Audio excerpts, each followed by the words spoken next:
Hello everyone and welcome back to my channel. If you are looking for a nice summer decor using balloons, I think this is the best one for you.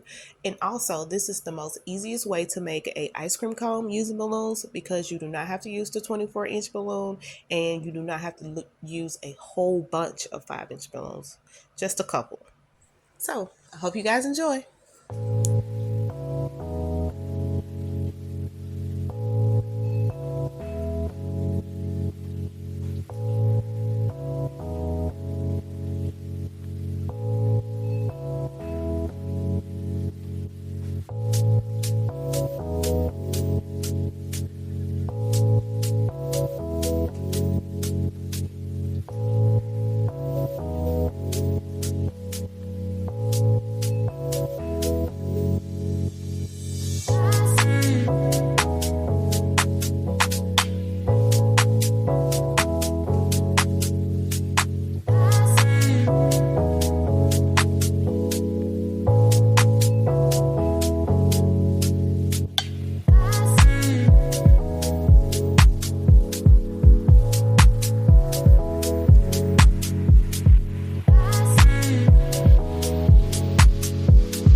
So here's just to clarify, I stacked the 6-inch, then I did a 7-inch, 8-inch, and then a 9-inch, just to clarify.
Thanks everyone for watching the video. I tried my best to link everything that I used in the video in the description, and thank you so much for supporting my channel.